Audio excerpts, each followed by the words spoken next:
फिलिस्तीनी आतंकी गुट हमास को पूरी तरह खत्म करने की इजरायली इरादा साफ है। वो आसमान से लेकर जमीन तक हमले कर रहा है। इससे गाजा पट्टी में रहने वालों की भी सामत आ चुकी है। असल में गाजा ही वो इलाका है जहां हमास आतंकी बसे हुए हैं।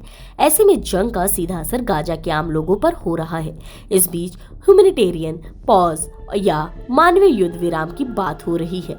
इजराइल इस पर करीब करीब राजी भी है। वहीं अमेरिका नेशन सिक्योरिटी काउंसिल ने इसका ऐलान करते हुए रोज 4 घंटे के लिए इजरायली उत्तरी गाजा की तरफ लड़ाई रोक देगा।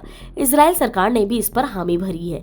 ये किस तरीके का ब्रेक है और सीजफायर से कितना अलग है, आपको हम समझाते हैं। तो आपको बता दें, ह्यूमैनिटेरियन पॉज युद्ध के दौरान पैदा हुई स्थिति है।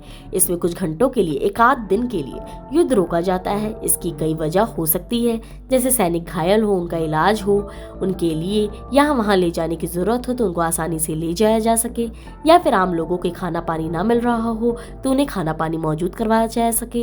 ये मानवीय संकट है। यूनाइटेड नेशन कहता है कि ऐसे में आपस में कट्टर दुश्मन देशों को भी मानवीय विराम देना चाहिए ताकि खाने, दवा और बाकी जरूरी चीजों की सप्लाई हो सके। कई बार कई देशों के खास त्योहार पर भी दूसरा मानवीय देश पॉज देने की मांग रखता है, जैसे आर्मेनिया अजरबैजान की लड़ाई में भी त्योहार पर पॉज मिला था।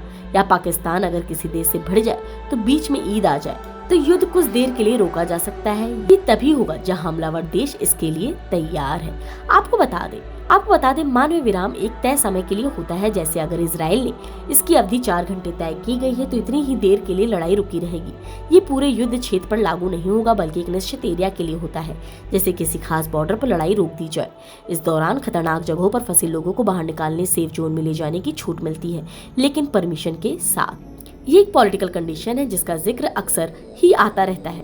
इसमें दोनों पक्ष लड़ाई बंद करके औपचारिक समझौता करते हैं, लेकिन अगर 2 देश ऐसा करते हैं तो इसका मतलब ये नहीं कि वे दोस्त बन गए हैं। वे सीज फायर के दौरान पूरी तरह शांति लाने के तरीके खोजते हैं। मतलब ये भी अस्थायी है। जैसे पाकिस्तान के ऊपर अक्सर ही सीज फायर भंग करके भारत को परेशान करने का आरोप लगता रहता है।